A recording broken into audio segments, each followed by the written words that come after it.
சட்ட உதவி மையம் அவங்க கோர்ட் உத்தரவிட்டது என்னன்னா, நாம சொன்னது உண்மையா பொய்யா, உண்மையாவே அவருக்கு அடிபட்டிருக்கா, அவருக்கு இன்ஜுரிஸ் இருக்கா, அவர் கையில ஏதாவது பழைய மருத்துவ அறிக்கைக்கும் புது மருத்துவ அறிக்கைக்கும் ஏதாவது வித்தியாசம் இருக்கா, இவங்க சொல்ற பெட்டிஷன்ல சொல்லியிருக்கிற மாதிரி அவருக்கு இன்ஜுரி இருக்கான்னு பாக்குறதுக்கு தான் அனுப்பிச்சிருக்காங்க. அவங்க பார்த்துருக்காங்க. பார்த்ததுல சவுக் சங்கர் அவர்கள் தெளிவாக அந்த சீனியர் கவுன்சில் சண்முகவேல்னு ஒரு அட்வொகேட் தான் போயிருக்காரு. ஒரு senior counsel, senior defence counsellor சீஃபா இருக்காரு. அங்க மாவட்ட சட்ட உதவி மையத்தில் சீனியர் கவுன்சிலர் இருக்கார் சண்முகவேல்.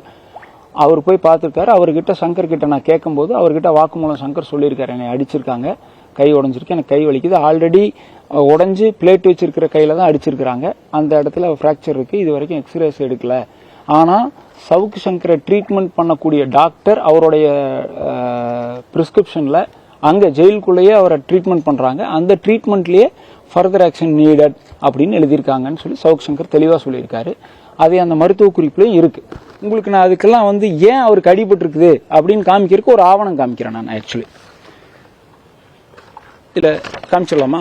இது கோயம்புத்தூர்ல அவர் ரிமாண்ட் பண்ணும்போது கொடுத்த கைது குறிப்பானை. சனிக்கிழமை கோயம்புத்தூர்ல சவுக் சங்கரை கைது பண்ணும்போது கொடுத்த கைது குறிப்பானை. நீதிபதி முன்னாடி, அன்னைக்கு ரிமாண்ட் பண்ண நீதிபதி ஜெயமோகன் முன்னாடி போலீஸ் சவுக் சங்கர் கொடுத்த கைது குறிப்பானை. அதுல இதோட செகண்ட் பேஜ் பாத்தீங்கன்னா, இந்த ரைட் கார்னர்ல கைது செய்யப்பட்டவர் அப்படிங்கிற இடத்துல சவுக் சங்கர் தெளிவா ரைட் ஹேண்ட்ல கையெழுத்து போட்டிருக்காரு. நீங்க அதை ஜூம் பண்ணி பாத்துக்கலாம்.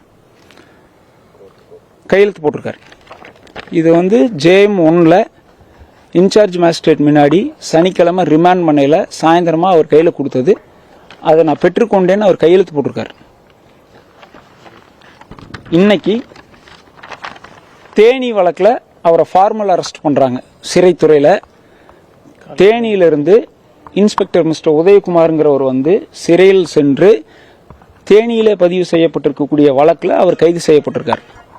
அந்த கைது குறிப்பானை சவுக் சங்கருக்கு வழங்கப்பட்டிருக்கு. அதுல பாத்தீங்கன்னா இன்னைக்கு தேதி காலையில 7/5/2024 இன்னைக்கு தான் கொடுத்திருக்காங்க. அதுல நேரம் போடல, அதுல போட்டிருக்கு.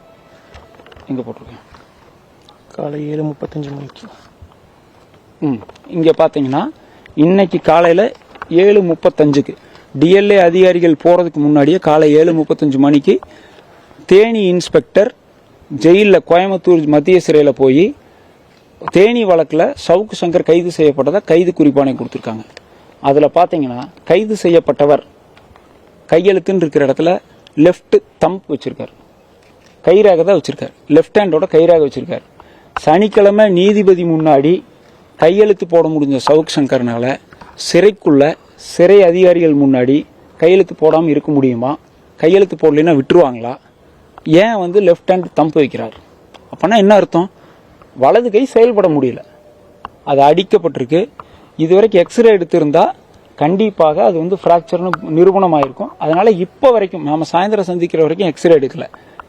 கை கரெக்டா இருந்திருந்தா நீதிபதி முன்னாடி கையெழுத்து போட முடிஞ்சவர்னால சிறைத்துறைக்குள்ள எப்படி லெப்ட் ஹேண்ட்ல ரேக வைக்க முடியும்? அப்போ சிறைக்குள்ளேயே அத்தனை போலீஸ் அதிகாரிகள் இருந்தும் அவரால் கையெழுத்து போட முடியலன்னா கை வேலை செய்யலன்னு தானே அர்த்தம், ரைட் ஹேண்டு.